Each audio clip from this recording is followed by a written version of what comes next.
Hi, this is Shambhavi. Welcome to my weekly podcast about spirituality, love, death, devotion, and waking up while living in a messy world. The Satsang with Shambhavi podcast is recorded live each week with students of our nonprofit community, Jaya Kula. For more information and to find out about attending a satsang, visit jayakula.org. Thanks for listening. Much love to you, wherever and however you are.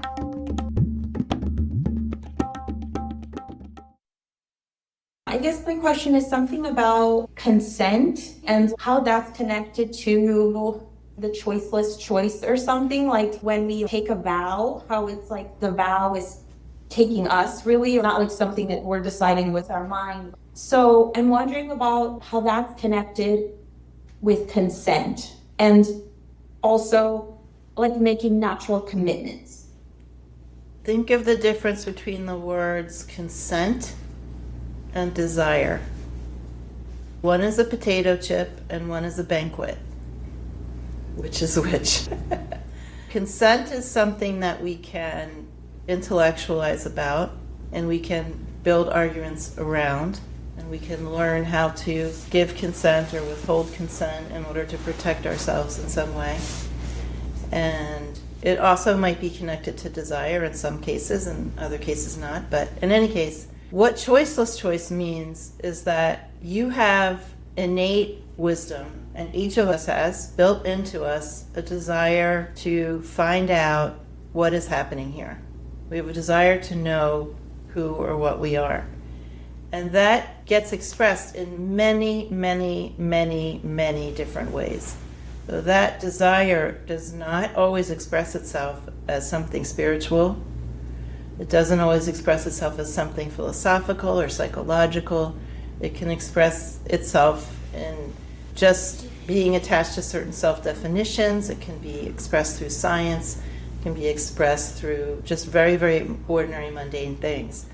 But that desire to discover who you really are, what's really happening here, is built into you. It's the thing that gives us a sense of a journey in life. And it's the narrative that is built into manifest life. And eventually, when many, many things transpire, and many, many things that we have wanted turn out to not answer the question, who am I? Then eventually, we might start asking those questions in a different way. And when we get to the point where that desire to know what's happening here, to make contact with the answer, to make contact with wisdom or God or reality, you could call it whatever you want, when that becomes strong, then there's no distance between our willingness to go along with it and the desire that is sweeping us along to go along with it. And so it's no longer a question. And one way that this manifests is if we've found the circumstances that we feel are going to help us to discover who we really are, what's really happening here, what the heck is all this, when we think we've found the circumstance that is really going to give us the answers to those questions, then we can still resist. We can still resist. We can still have objections. And of course, this is true even of the greatest devotees. They still have objections. But we still go anyway, because we're being pulled along, like we become swimmers in a river, or not just people walking along making decisions. So the choiceless choice means that we are going along with the innate thrust of the desire of our lives. So it is what we want, but it is what everyone wants at the same time. And it is an absolutely mighty, mighty force. And until we recognize that, we're still holding back. And we're still trying to hold back anyway, even if we do recognize it. Because it is so powerful that it can be frightening. We don't know where it's going to take us, even though we do know where it's going to take us. So we kind of go along. We try to go along, like this image of someone on a sled at the top of a snowy hill in winter. Maybe you're a little scared to go down the hill, but you know you're going. So instead of just going whoosh, you put your feet out so you can go in little bits. That's what a lot of people are doing with their spiritual life. And that's just natural. But when I say what is important are the vows that take us, not the vows that we make. Any vow we make using some process of intellect or reason or pros and cons, or vows we take out of fixated emotions or needs or psychological issues, all those vows can and will be broken. They're just aspects of impermanence. I was brought up with teachers where initiation was very important, some kind of formal initiation. And not only was it considered to be important, but it was sort of dangled like a carrot in front of students. You know, you're not really in unless you are initiated and have this name and da-da-da-da. But aside from that, aside from the carrot dangly aspect, there was just this aura around it that this was what the tradition said you had to do, and you weren't really doing it unless you did this, and it would mean something fantastic for your life, and you know, would change everything for you, and blah, blah, blah. And I totally 100% bought into all that. And so when I started teaching, I initiated people formally, like I was taught and how I was initiated, and gave people names. And eventually I realized that this was not a choiceless choice for a lot of people. For me it was, but not for everyone that was getting initiation. And that if you take initiation in this kind of tradition and you are doing it for some other reasons, you just want to climb that spiritual ladder or whatever your reason is, it becomes burdensome after a while. So I told everybody that I had initiated, you're no longer initiated. And what happened was the people who actually were initiates just came to me and said, I don't care what you say, I'm still initiated. And that was like fantastic. You know, and the other people who shouldn't have been initiated anyway came and said, oh, I feel relieved, or that was a good move, or I feel freer, I don't feel so burdened anymore. And that was great too. So the choiceless choice means it doesn't really matter what anybody says, even the teacher. You're still in this. And some other kind of choice is disposable and a burden. And then, of course, I started studying more seriously with my Dzogchen teacher, and they're really not into these fancy formal initiations. I mean, he used to make fun of Indian tantrics all the time and say, oh, you know, they always have these like powders and potions, and they're always giving these initiations. And he thought this was silly. I don't think it's silly. I think it can be very, very beautiful. But the essence of it is that there is a special kind of transmission and declaration of devotion and non-returnerness to that. It's very, very beautiful to me, but not to everybody. And I've gotten less and less attached to that, though, as I go along. So that's just an example to try to show the difference between something like consent, or maybe just going along with some kind of fixation or other kind of desire, and what I meant by a choiceless choice. Some people were even angry that I had dissolved all the initiations. And I said, that's fine, but you don't have to give up your initiation. The people who felt that they were initiated no matter what I said, they told me that. You could tell me that. And those people who were angry didn't do that. They just remained angry. So there was that subset too. That was what made them happy. My question has a little bit to do again with the choiceless choice.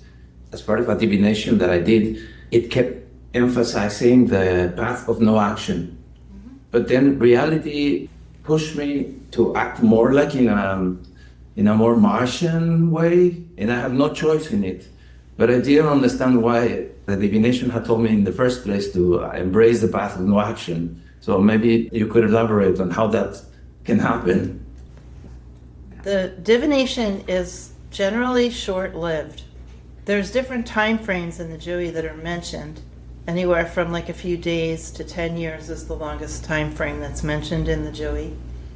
But in general, unless there's some explicit, it'll be 3 years until this happens, which we can just take as a moderate length of time. We don't have to think of it as exactly 3 years. But in general, though, a lot of the time when we throw divination, it isn't meant to be something for a long period of time. It's reading the moment. And it's reading what is called the open door in the moment. Here's the moment, and what door should you walk through? And one choice is walking through the door of not taking action. And the question is, for how long should I not take action? So if I'm in a certain situation and I get a divination that says wait, then I can either feel when it's time to stop waiting, or I can do more divinations in a little while to see if it's time to stop waiting yet. One of the things that divination teaches, it teaches us to feel time. In the best circumstance, if we're really following divination as a wisdom tradition and we're studying it, we learn how to feel time, so we become less dependent on divination. But even so, you might have a good sense of timing, and you might feel, well, how long am I supposed to wait? The Joey is based on the success of waiting. I don't know if you know the story, but the Zhou people, whose oracle this is, were very unhappy with the dynasty that they lived in, called the Shang dynasty, because the Shang people practiced human sacrifice, and they were very debauched. They had wild parties and drank a lot and had slaves, and the Zhou people didn't like this. So they organized other people around in the same part of China, and they overthrew the Shang, basically. And that's when the Zhou dynasty came into power. But before that happened, there's a river that runs through that part of China. They were on one side, the armies of the Zhou were on one side of the river, and the Shang capital was on the other side. And they wanted to overthrow the Shang, but the divination said, wait, as the armies were parked on the other side of the river. And then for 3 days they did divination, and the divination just kept saying, wait. And then on the 4th day, the divination said, okay, it is time to cross the great river. And of course, that's a repeated refrain in the text. It's not time to cross the great river, or it is. Well, this is the great river that they were referring to. And so when they crossed the river after waiting 3 days, it turned out that some of the warriors of the Shang had rebelled and were starting to overthrow the Shang themselves from inside the Shang dynasty. And so because they had waited, now they had many, many, many more warriors, and they joined forces with the rebel Shang fighters, and they managed to overthrow the dynasty. So this is the value of waiting for the right time. When we wait for the right time, there's more opportunity. Now, you could do that if you're in a situation where you feel time, there's like something pressing on you, you have to move. If it says wait, and if you're confident in your divination, let's say someone demanding an answer from you on a particular day, but the divination says wait, and you lose that opportunity, it was yours to be lost. That was the proper thing, if the divination says wait. But you also have to consider what your training in divination is and how confident you are in your divination. Because in my experience, having taught divination for many years, most of the people I've taught are really not great diviners. Hopefully they can get to the point where they can do divinations in circumstances where they're not too fraught or anxious, because it's absolutely necessary to do good divination that you could set aside your emotions of anxiety. You can't do good divination when you're in a state of anxiety. Everybody has anxiety at times, so there's has to be a skill. Like, how do you clear that space? How do you create the ritual space of divination, even if a question that you're asking is very fraught for you, is creating a lot of tension for you? Just understand that most of the time, divination is like water drying on a pavement. It evaporates very quickly, and then you have to divine again. So I'm just curious about your thoughts on cultural appropriation and spiritual practice. Well, I don't think that cultural appropriation is defined by simply participating in a culture that wasn't your immediate birth culture. I don't think that's what it is. It's how you participate and why you participate. So if you take the trappings of a culture or a spiritual tradition and you basically turn them into whatever you think is going to make you money, that is cultural appropriation. If you don't respect the fact that most of the traditions that we are talking about are thousands of years old, and they have well springs of wisdom and thousands of years of daily practice behind them of people discovering and learning. If we don't respect that, and we just come in and say, I know better, I'm just going to change this part, and I'm going to change that part, especially when we haven't actually practiced much in it, that is cultural appropriation. When we don't take the time to learn thoroughly, for instance, in the tradition that I teach in, I really like my students to learn how to pronounce Sanskrit reasonably well. It's a form of respect. So if we don't respect the traditions that we're in, respect their ways of knowing, their epistemologies, respect their histories, then that's appropriation. Lack of respect is also appropriation. But this idea that simply being a thing that's not another thing and participating in the other thing, that's just it doesn't mean anything.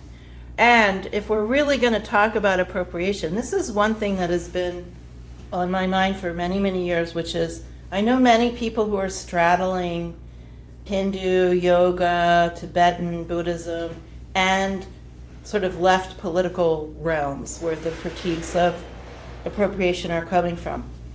They don't bring those two things together very well. They don't make a bridge very well between the views of their spiritual traditions and the views of their political communities. So the view of this tradition is that you are not just the product of your immediate ancestors. The view of this tradition and of my other traditions I've studied in is that each person is an infinite event with infinite flows coming from places we'll never know they come from. And just because in this moment you are showing up as a white woman from New Zealand does not mean that you have no connection to this tradition. And I am telling you this from very, very personal experience over many, many, many decades. It has been proven to me, to my satisfaction, that first of all, there are so many lives coming into this life, it's dizzying. I'm talking about my personal experience. There's so many lives that went into popping this thing out in this time and place that to say I'm not this and I am that doesn't even make sense to me from the perspective of this tradition. So the whole discourse around this is your identity or that's your identity, it may be convenient to hold those identities in some way loosely for some purpose, for some strategic reason, or to take responsibility for some things that are going on that you have been complicit in. But that not in any way defines what this is, and in fact, this cannot be defined. So that is like the bigger thing. And that's from the view of this tradition and the experience of practitioners in this tradition, including myself. And then the other thing is I have just had many, many, many specific memories, dreams, downloads, proving to me beyond a shadow of a doubt that I do have a connection to this tradition somehow, weirdly enough, like this white person who was born into a Jewish family in an edge neighborhood of Philadelphia in 1956. I have no idea why. Crazy, right? But there have been people around the world of different cultures, for instance, who have been named Tulkus in Tibetan Buddhist traditions too, or reincarnations. You know, the idea that there's like native seeds that are the only indigenous things, I just think that's wrong. Everything is constantly recycling and rechurning into everything else. And as long as you're being respectful and you're actually putting in the time to learn in a precise way, and you feel in your heart of hearts that you have an honest and authentic connection to this, that is really all you need. Satsang with Shambhavi is produced by Jaya Kula, a nonprofit community offering opportunities to learn and practice in the direct realization traditions of Trika Shaivism and Dzogchen. If you enjoyed listening, please help us keep this podcast and many other teachings open to all by making a monthly or one-time donation. Visit jayakula.org to make a donation and explore more of our offerings.